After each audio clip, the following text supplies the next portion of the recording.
দেখুন, যারা লক্ষ্মীর ভাণ্ডার পাচ্ছিলেন তারা সবাই অন্নপূর্ণা ভাণ্ডার পাবেন। আমি আবার রিপিট করছি, যারা লক্ষ্মীর ভাণ্ডার পাচ্ছিলেন তারাই সবাই আবার অন্নপূর্ণার ভাণ্ডার পাবেন। এদের মধ্যে যাদের নাম বাদ গেছে 96,000 না লাখ 91 লাখ মতো, তাদের অ্যানালিসিস হবে।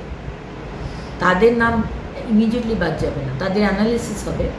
কাদের নাম মারা গেছে সে তো আর লক্ষ্মীর ভাণ্ডার বা অন্নপূর্ণার ভাণ্ডার, লক্ষ্মীর ভাণ্ডার পেয়ে এসছে, অন্নপূর্ণার ভাণ্ডার সে পাবে না। কেউ যদি বাংলাদেশের সিটিজেন হন, নাগরিক হন, বা বার্মা, রোহিঙ্গা, সে তো আমাদের অন্নপূর্ণার ভাণ্ডার পাওয়ার তার যোগ্যতা নেই, সুতরাং তারা পাবেন না। কিন্তু যাদের নাম যে কোনো কারণে ডিলিট হয়েছে, তারা আমাদের নাগরিক নন, সেটা অ্যানালিসিস করার পরে জানা গেল, তারা লক্ষ্মীর ভাণ্ডার পাবেন না। এর থেকে আলাদা করে রাখা হয়েছে যারা ট্রাইব্যুনালে আপিল করেছে, তাদের নাম কাটা গেছে, এবং যারা ট্রাইব্যুনালে আপিল করেছে তারা কিন্তু এখনও লক্ষ্মীর ভাণ্ডার পাবেন। তাদের নাম কিন্তু কাটা যাবে না, বিকজ তারা আপিল করেছেন, তারা প্রসেসে রয়েছে। এবং যারা সিএ এর জন্য আপিল করেছেন তারাও কিন্তু অন্নপূর্ণার ভাণ্ডার পাবেন, তাদের নামও কাটা যাবে না। মানে ভোটার আইডি কার্ডে নাম থাকাটা বাধ্যতামূলক, মানে ভোটার আইডি কার্ড থাকাটা বাধ্যতামূলক। একদম, ভোটার আইডি কার্ড বা ভোটার লিস্টে তার নাম উঠেছে, যে কন্ডিশনগুলো আমি বললাম। ভাণ্ডারের জন্য কি অনলাইনে অ্যাপিল করা যাবে?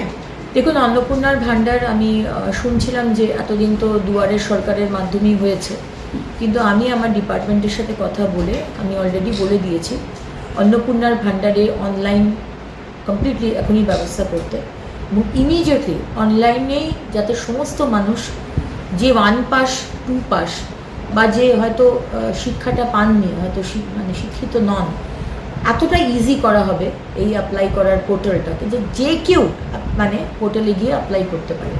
সুতরাং অনলাইনে অন্নপূর্ণার ভাণ্ডার আমার প্রত্যেকটি বাংলার মা বোনেরা যাতে অ্যাপ্লাই করতে পারে, আমরা কিন্তু সেই ব্যবস্থা করছি ইমিডিয়েটলি। কারণ কি, মাননীয় মুখ্যমন্ত্রী বলে দিয়েছেন যে 1 জুন, মাইন্ডেড 1 জুন থেকে আমরা যা যা প্রতিশ্রুতি দিয়েছিলাম, 3,000 টাকার অন্নপূর্ণার ভাণ্ডার এবং সরকারি বাসে মা বোনেদের কোনো ভাড়া দিতে হবে না, এই দুটো আমরা চালু করতে শুরু করেছি। মিউনিসিপ্যালিটি মানে পুরসভার মনিটরিং চলবে, এই বিষয়টা যদি একটু মাননীয় মুখ্যমন্ত্রী শ্রী শুভেন্দু অধিকারীর নির্দেশে আমাকে সিএম সাহেব নির্দেশ দিয়েছেন আমার আন্ডারে যে 128টা মিউনিসিপ্যালিটি এবং কর্পোরেশন, প্রত্যেকটি মিউনিসিপ্যালিটি এবং কর্পোরেশনের সিসিটিভি ক্যামেরা আমার ঘরে থাকবে। কে কখন ঢুকছে, কখন বেরোচ্ছে, অফিস টাইম মেনটেন করা হচ্ছে কিনা, বা আর যা যা বিষয়। দেখুন, আমরা যে চেয়ারটা পেয়েছি সেটা কিন্তু জনতা আমাদের দিয়েছে, এবং আমাদের যে দায়িত্ব দেওয়া হয়েছে, কাজের দায়িত্ব, সেটা আমাদের করার কর্তব্য। সুতরাং প্রত্যেকে নিজের কাজটা যদি ঠিকমতো আমরা করি, তাহলে কিন্তু রাজ্যটা অনেক দূর এগিয়ে যেতে পারে। আমাদের অন্যদের দিকে দেখতে হবে না, নিজের কাজটাই শুধু সুষ্ঠুভাবে করতে হবে। মনিটরিংটা এতদিন ছিল না, এবার থেকে কিন্তু এই সরকারের মনিটরিং শুরু হবে। সুতরাং আমি আশা করব আমার টিম, আমার কলিগস সবাই আমার সাথে একসাথে কাঁধে কাঁধ মিলিয়ে আমরা মানুষের জন্য কাজ করতে পারি। তাহলে কি এবারে মানুষ রাজ্যে পৌর পরিষেবা বলতে যেটা, সেটা কি এবার পাবে? শুধু পৌর পরিষেবা নয়, আজকে মহিলা এবং শিশু কল্যাণ দপ্তরের দায়িত্ব আমি পেয়েছি। সেখানে মহিলাদের বলা হয়েছিল রাত্রি 8টার পর কেন মহিলা বেরোচ্ছে। আমাদের উপর অত্যাচার হয়েছে, কিন্তু আগের সরকার বলেছে আমাদের চরিত্র নিয়ে কাটাছেঁড়া করা হয়েছে। সুতরাং আমি একজন সাধারণ মহিলা হয়ে আমার মহিলা বোনেদের বলতে চাই, মাথা উঁচু করে বাঁচব, যেখানে যখন বেরোবার হবে, দরকার হবে তখন বেরোবো, যা খাবার ইচ্ছে হবে খাবো, যা পোশাক পরার ইচ্ছে হবে পরবো। আমাকে কেউ মরাল পুলিশিং কেউ করবে না।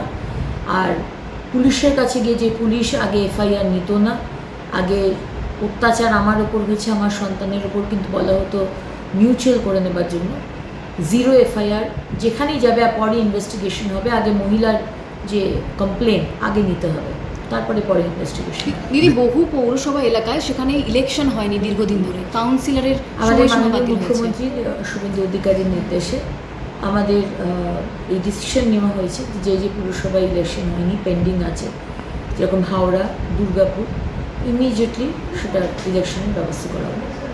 বলছি গতকাল দেখা গেল আপনাকে একটা অন্য রূপে আপনি যে দপ্তর পেয়েছেন সেইখান থেকে আপনি চলে গেলেন একটা জায়গায় অগ্নিকাণ্ডের দেখতে এবং তারপরে চলে গেলেন সরাসরি এসএসকেএমের মতো একটা হাসপাতালে এইরকম দুরবস্থা আজকে নিজের মন্ত্রিত্ব পাওয়ার পরে সরজমিনে দেখতে গিয়ে কি অভিজ্ঞতাটা হলো? এক মিনিট, ওটা এসএসকেএম ছিল না, ওটা ন্যাশনাল মেডিকেল ওটা কলেজ, sorry, ওটা কিন্তু গন্ডগোল হয়ে যাবে। হ্যাঁ। হ্যাঁ, কালকে তিলজলাতে আগুন লেগেছে এবং একটি অবৈধ বিল্ডিং, যার কোনো পারমিশন নেই, যার কোনো এনওসি নেই। যে কারখানাতে আগুন লেগেছে লেদারের পার্টসের কারখানা, সেখানে ট্রেড লাইসেন্স নেই, ফায়ার লাইসেন্স নেই। এরকম গুচ্ছ গুচ্ছ বাড়ি এবং ব্যবসা গজে উঠেছে এই লাস্ট 15 বছরে মমতা ব্যানার্জির সরকারের আমলে, এবং বারবার এই ধরনের দুর্ঘটনা হয়েছে, কিন্তু তারপরেও সরকার কোনো অ্যাকশন নেয়নি। কদিন আগেও আমরা দেখেছিলাম ওয়াও মোমোর ফ্যাক্টরি তপসিয়াতে কীভাবে ওয়াটার বডি জল্লাজমি বুঝিয়ে সেখানে গোডাউন করে সেখানেও সেরকম ফায়ার লাইসেন্স ছিল না, ট্রেড লাইসেন্স ছিল না। এইগুলো আমরা অ্যাকসেপ্ট করব না, এগুলো আমরা কন্ট্রোল করব। এবং গতকালই আমি আমার ডিপার্টমেন্টকে বলে দিয়েছি, যাদের যাদের পেপার নেই, বাড়ির পেপার নেই, এনওসি নেই, ফায়ার লাইসেন্স নেই, ইমিডিয়েটলি নোটিশ পাঠাতে, তাদেরকে নির্ধারিত সময় দিতে, তারা ফায়ার লাইসেন্স করে নিক, তারা যা যা ডকুমেন্টস নেওয়া দরকার বা যা যা কাজ করা দরকার আমাদের সরকারের নিয়ম মেনে সেগুলো করে নিক, টাইম দেওয়া হবে। আর যদি এরকম হতে পারে বাড়িরই কোনো এনওসি নেই, আমাদের কাছে হয়তো ডকুমেন্ট নেই, তাদের কাছে জিজ্ঞেস করা হবে বাড়ির ডকুমেন্ট আছে কিনা। যদি দিতে পারে ওয়েল অ্যান্ড গুড, যদি না দিতে পারে উইল টেক অ্যাকশন। মেট্রো নিয়ে আপনারা একটা সিদ্ধান্ত নিয়েছেন, দীর্ঘদিন ওই ব্রিজটার জন্য আটকে ছিল, কি ঠিক সিদ্ধান্ত হয়েছে যদি একটু বলেন? দপ্তর থেকে অলরেডি কালকে চিঠি পাঠিয়ে দেওয়া হয়েছে কাজটি শুরু করার জন্য।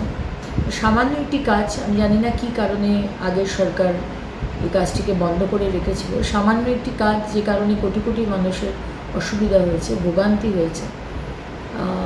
সত্যি আমি বলতে পারবো না কেন তারা বন্ধ করে রেখেছিল, কিন্তু আমাদের সরকার আসার পরেই দপ্তর থেকে চিঠি দিয়ে দেওয়া হয়েছে কাজ শুরু করার জন্য।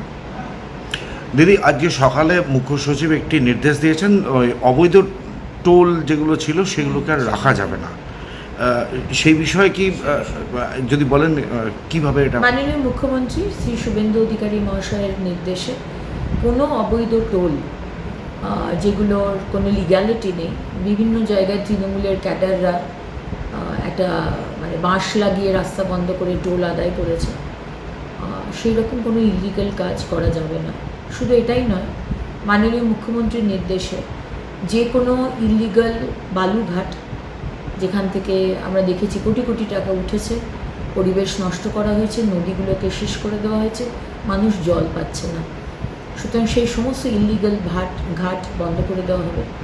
লিগাল ঘাট চলবে এবং তার থেকে যা ট্যাক্স, যা রাজস্ব সব সরকারের খাতায় জমা হবে।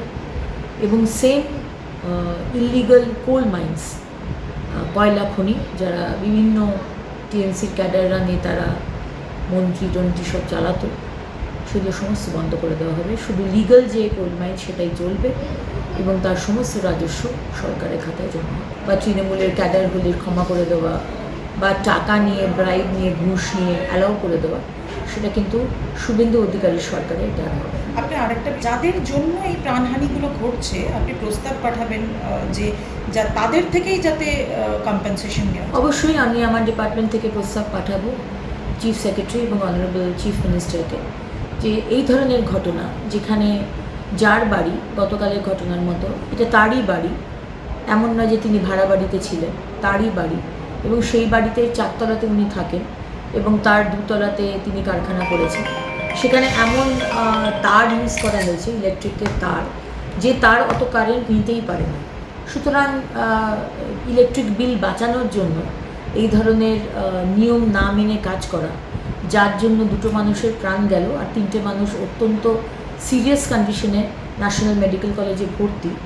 সেখানে সরকার ডিসাইড করবে কি কম্পেনসেশন দেবে, কিন্তু তার আগে যাদের দোষে মানুষের প্রাণহানি হবে বা অ্যাক্সিডেন্ট হলো, অসুস্থ হলো, ক্ষতি হলো, তাহলে সেই মানুষটাকেই কিন্তু ক্ষতিপূরণটা দিতে হবে। তার প্রপার্টি সব কিছু কনফিসকেট করে সরকার যার ক্ষতি হলো বা যার মৃত্যু হলো তার ফ্যামিলিকে কম্পেনসেশন দেওয়া হবে। এই প্রস্তাবটি আমি সম্মানীয় সিএম মহাশয়কে পাঠাবো।